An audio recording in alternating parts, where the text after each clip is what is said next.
This video we're going to talk about induction, and induction is another, well, it's not a way that you can actually charge something per se, but you can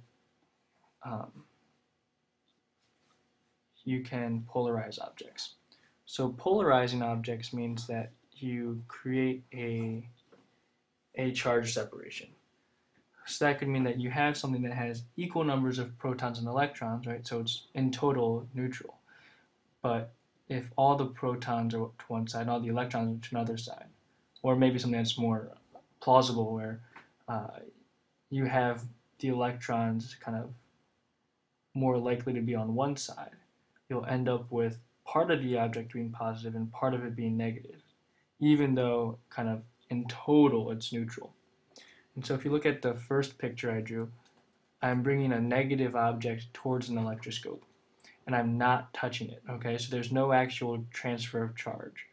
So the electroscope remains neutral, but you'll see that the two leaves are pushed apart. They repel each other.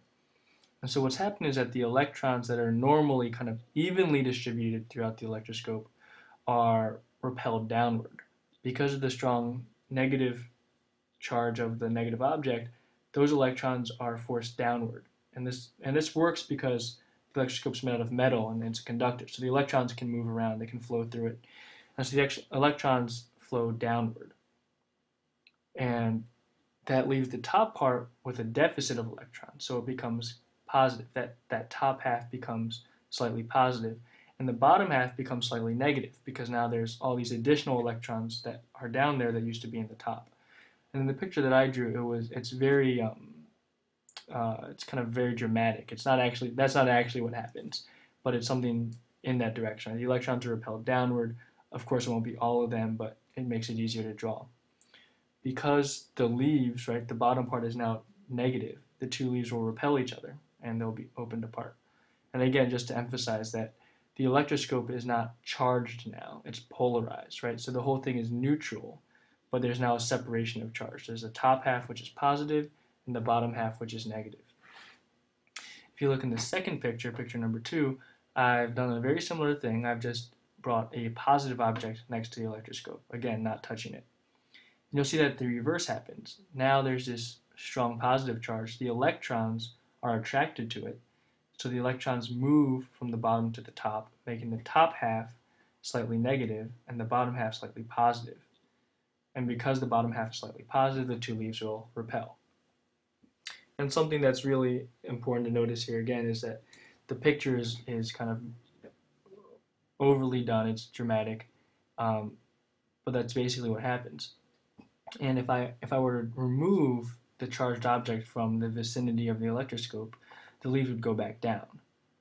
There would no longer be any repulsion, and that's because when you take the charged object away, the neutral object will no longer be polarized, right? The only reason that the electrons are either in the top or the bottom, kind of predominantly skewed to the top or the bottom, is because there's that charged object near them.